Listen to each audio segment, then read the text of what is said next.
Sliramu wis tak aturi golek bojo sing ganteng kaya Mas Bowo iki. Pungkasane sliramu digawe lara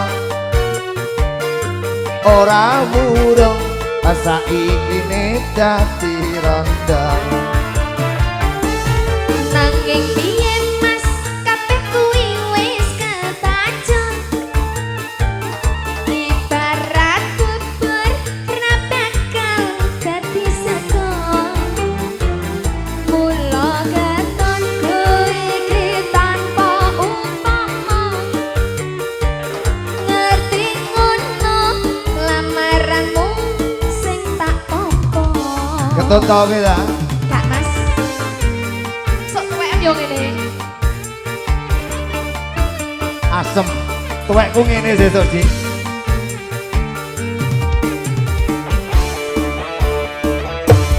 Kabeh ora perlu diketuni janjiku biyen aku sanggup ngeloni kowe lan aku muga dadi jodone ora kena pawane tak enteni rondone ora ono sampeyan sabar ngenteni ning nyatane tresnamu tulus lan suci sing tak suwun sing gedhe pangapurane ayo ya andong tresno alah bebojoane selawase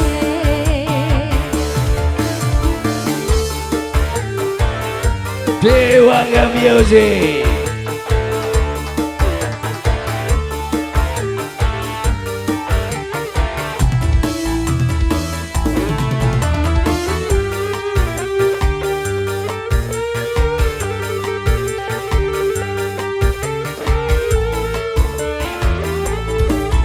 ayo Mas Budi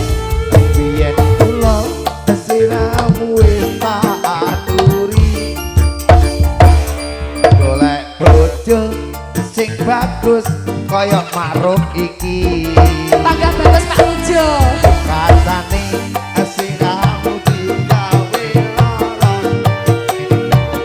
ora urung saiki ne dadi randa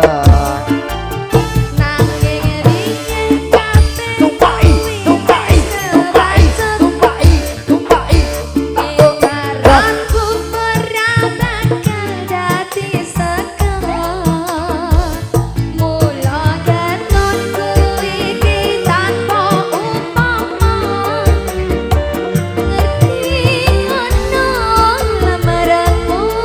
sing tak tampa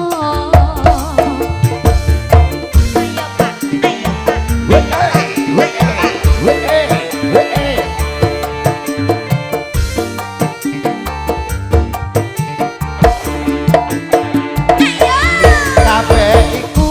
ora perlu diketuni janjiku biyen aku gelem numpaki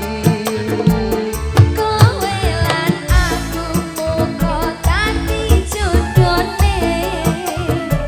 ora kena awane tak glene bengine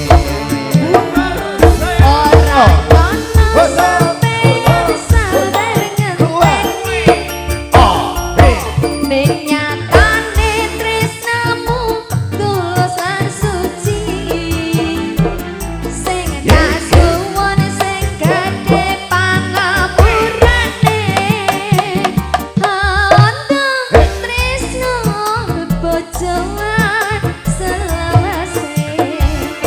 Bandung Tresno Bebojong